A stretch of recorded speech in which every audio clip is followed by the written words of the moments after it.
7 குதிரைகள் பூட்டிய ரதத்தில் பவனி வரக்கூடிய சூரிய பகவானின் இயக்கத்தை அடிப்படையாக கொண்டே மாதங்களானது கணக்கிடப்படுதுங்க. சூரிய பகவானே உலகத்தில் இருக்கக்கூடிய அனைத்து உயிர்களுக்கும் ஆற்றலை தரக்கூடியவர் அவர். இவரை நம்ம ஞாயிற்றுக்கிழமை நாளில் எப்படி வழிபட்டோம்னா என்ன மாதிரியான பலன்கள் கிடைக்கும், அன்றைய நாளில் சொல்ல வேண்டிய ஸ்லோகம் என்ன என்பதை பற்றி தான் இந்த பதிவில் நம்ம விரிவாக பார்க்க போகிறோம். வீடியோவை ஸ்கிப் பண்ணாமல் முழுசாக பாருங்கள். நம்ம சேனலை இப்போ தான் ஃபர்ஸ்ட் டைம் பார்த்துட்டு இருக்கிறீங்க அப்படின்னா நம்ம சேனலை சப்ஸ்கிரைப் பண்ணலன்னா சப்ஸ்கிரைப் பண்ணிக்கோங்க. அப்போ தான் நம்ம போடக்கூடிய ஒவ்வொரு வீடியோவுமே எங்களோட நோட்டிஃபிகேஷனாக வந்து சென்றடையும். கூடவே இருக்கிற பெல் ஐக்கானையும் ப்ரெஸ் பண்ணிக்கோங்க. உங்களுக்கு ஜோதிட ரீதியாக சந்தேகம் இருந்தாலும் சரிங்க, தனிப்படையாக ஜோதிடம் பார்க்க விரும்பினாலும் சரி, இந்த வீடியோவுக்கு கீழே டிஸ்கிரிப்ஷனில் வராகி அம்மன் ஜோதிட நிலையத்தோட தொலைபேசி எண் கொடுத்துருக்குறேன். இந்த எண்ணுக்கு தொடர்பு கொண்டு பேசி பாருங்கள். உங்கள் பிரச்சனைகளுக்கு சரியான தீர்வு கிடைக்குங்க. வாங்க வீடியோக்குள்ளே போகலாம். நவ கிரகங்களில் தலைமை கிரகமாக போற்றக்கூடியவர் சூரிய பகவான் அவர். இவருக்குரிய கிழமையாக ஞாயிற்றுக்கிழமையானது சொல்லப்படுதுங்க. உங்களுக்கு சூரிய பகவான் பிடிக்கும் அப்படின்னா ஓம் சூரிய பகவானை போற்று என்ற வாசகத்தை மறக்காமல் கமெண்ட் பாக்ஸில் 3 முறை பதிவிடுங்க.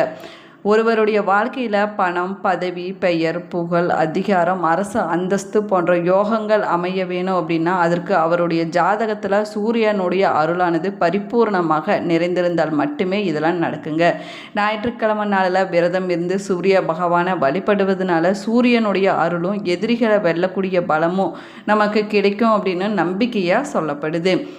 ஞாயிற்றுக்கிழமை நாளில் சூரிய பகவானுக்கு விரதம் இருக்கக்கூடிய முறைகள் என்ன அப்படின்னு பார்க்கலாம் வாங்க. சூரிய பகவானை விரதம் இருந்து வழிபட நினைக்கக்கூடியவங்க அன்றைய நாளில் அதிகாலையிலேயே எந்திரிச்சு சூரிய உதயத்திற்கு முன்னாடியே பிரம்ம முகூர்த்தத்தில் நீங்கள் குளிக்க வேணுங்க. பூஜை செய்யக்கூடிய இடத்தை நல்லா நீங்கள் சுத்தம் செய்து வைக்க வேணும். அர்ச்சனைக்கு ஒரு தட்டை நீங்கள் தயார் செய்து வைக்க வேணும். அதில் கொஞ்சமாக அரிசி, குங்குமம், சிவப்பு நிற பூக்கள் இல்லைன்னா ஏதேனும் பழங்களை நீங்கள் வைக்க வேணுங்க. அதற்கு பிறகு நீங்கள் விளக்கை ஏற்றி வைத்து அது சூரியன் உதிக்கக்கூடிய திசையை பார்த்தபடி நீங்கள் வைக்க வேணும்.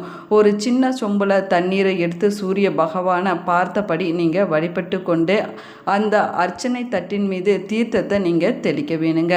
பூஜை முடிந்த பின்னாடி நீங்கள் சாப்பிட வேண்டிய ஏதேனும் இனிப்பு வகையாக இருக்க வேணும். அதுலேயே குறிப்பாக பார்த்தீங்கன்னா வெல்லம் சேர்த்து செய்யப்பட்ட இனிப்பை நீங்கள் சாப்பிடுவது ரொம்பவே நல்லதாகுங்க. அதற்கு பிறகு மாலை நேரம் வரைக்குமே தண்ணீர், பால் தவிர வேறு எதுவுமே சாப்பிடக்கூடாது. காலை முதல் மாலை வரை சாப்பிடாமல் விரதம் இருந்துவிட்டு மாலை நேரத்தில் சூரிய அஸ்தமனத்திற்கு முன்னாடி சாப்பிட்டு விட வேணுங்க.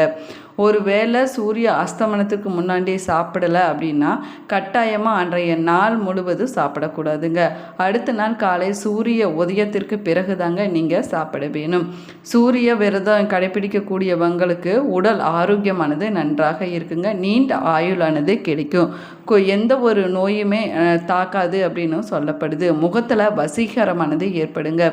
சமுதாயத்தில் மற்றவர்கள் மதிக்கக்கூடிய அளவிற்கு மதிப்பும் மரியாதையும் அதிகரிக்கும். பொருளாதாரத்தில் நல்ல ஒரு வளர்ச்சியானது ஏற்படுங்க. இந்த விரதத்தை கடைப்பிடிக்கக்கூடியவங்களுக்கு எந்த ஒரு துர்சக்தியுமே அண்டாதுங்க. செய்வினை, மாந்திரிகம் போன்றவரை சூரிய விரதம் இருக்கக்கூடியவங்களை தாக்காது அப்படின்னு சொல்லப்படுது. அதே போல் தன்னை எதிர்க்கக்கூடிய எதிரி அரசனாகவே இருந்தாலும் ஞாயிற்றுக்கிழமை நாளில் விரதம் இருந்து சூரிய பகவானை வழிபட்டாங்கன்னா எதிரிகள் வீழ்ந்து போவாங்க அப்படின்னும் சொல்லப்படுதுங்க. அத்தனை மகத்துவம் வாய்ந்தது தான் இந்த ஞாயிற்றுக்கிழமை சூரிய விரதமாகும். இந்த விரதத்தை ஒவ்வொரு ஞாயிற்றுக்கிழமையும் தவறாமல் இருந்து வழிபடக்கூடிய கூடியவங்களுக்கு வாழ்க்கையில மிகப்பெரிய மாற்றமானது ஏற்படும் அப்படின்னும் சொல்லப்படுதுங்க. ஆதித்ய ஹிருதயம் என்பது சூரிய பகவானுடைய பெருமைகள் மற்றும் கருணையை போற்று புகழ்ந்து பாடக்கூடிய ஸ்லோகமாகுங்க. இது தைரியம், வெற்றி, பலம், அதிகாரம் போன்றவற்றுக்கு காரணமான கிரகமாக சொல்லக்கூடிய சூரிய பகவானிடம் அவருடைய அருளை வேண்டி இந்த ஸ்லோகத்தை சொல்லப்படுதுங்க. ஒருவருக்கு சூரியனுடைய அருள் கிடைத்தால் மட்டுமே அவர்களுடைய வாழ்க்கையில் உயர்ந்த நிலையை அடைய முடியும் அப்படின்னு நம்பிக்கையாக சொல்லப்படுதுங்க.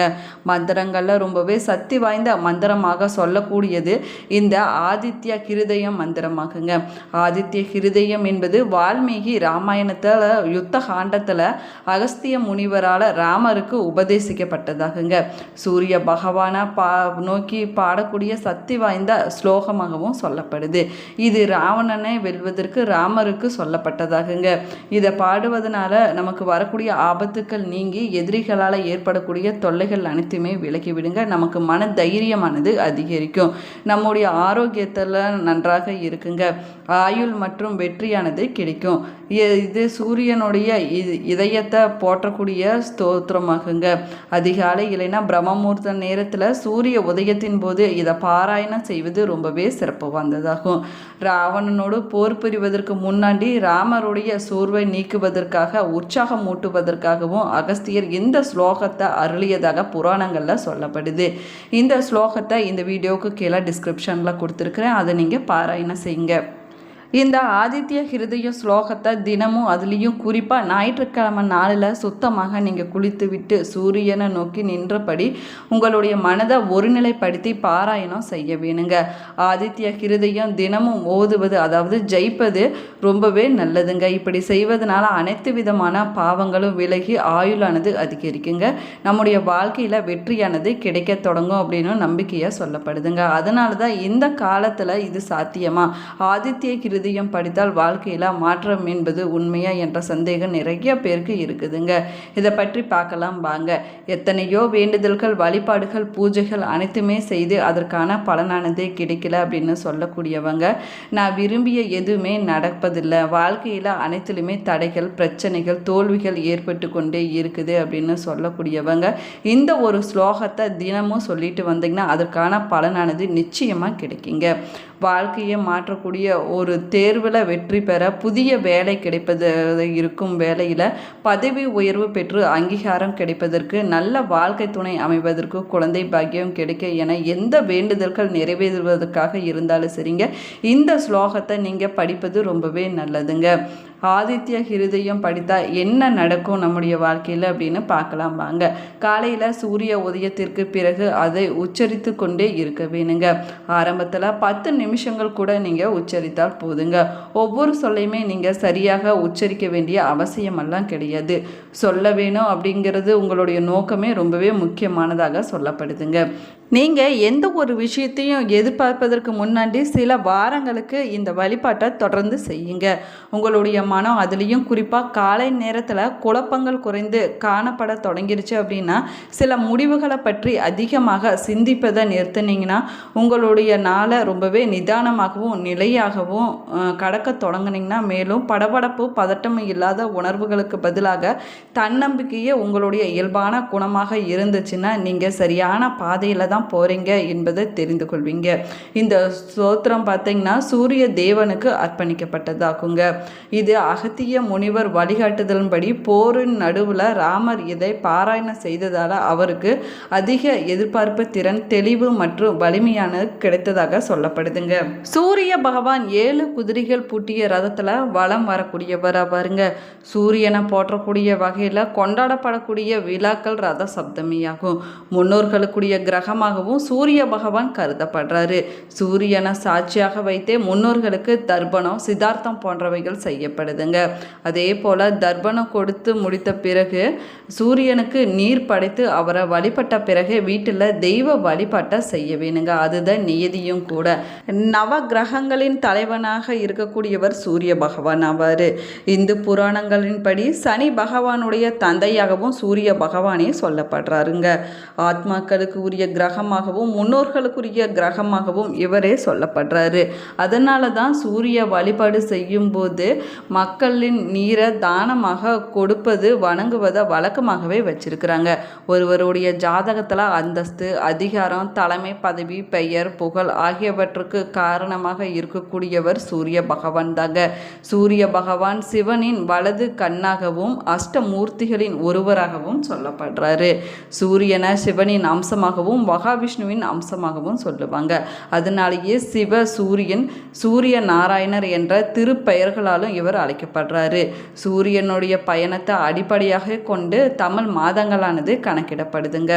சூரியனின் தெற்கில் பயணிக்கக்கூடிய காலத்தை தட்சிணாயனிய காலம் அப்படின்னு சொல்லுவாங்க. வடக்கில் பயணம் செய்யக்கூடிய காலத்தை உத்தராயணிய காலம் அப்படின்னு சொல்லுவாங்க. மேலுமே தினமும் சூரிய உதயத்தின் போது சூரிய மந்திரத்தை உச்சரிப்பது ரொம்பவே சிறப்பு வாய்ந்ததாகுங்க. அந்த நேரத்தில் தண்ணீர் படித்து வழிபடுவது பலவிதமான நன்மைகளை பெற்றுக் கொடுக்குங்க. அது மட்டும் இல்லாமல் உடல் ஆரோக்கியம், மனதில் தன்னம்பிக்கையை அதிகரிக்க செய்யுங்க. இந்த பதிவு உங்களுக்கு பயனுள்ள தகவல்களை கொடுத்துருக்குன்னு நினைக்கிறேன். இந்த பதிவு உங்களுக்கு பிடிச்சிருந்தால் லைக் பண்ணுங்கள், ஷேர் பண்ணுங்கள், கமெண்ட் பண்ணுங்கள். இன்னும் நம்ம சேனலை சப்ஸ்கிரைப் பண்ணாமலேயே பார்த்துட்டு இருந்தீங்கன்னா சப்ஸ்கிரைப் பண்ணிக்கோங்க. கூடவே இருக்கிற பெல் ஐக்கானையும் ப்ரெஸ் பண்ணிக்கோங்க. Thank you friends.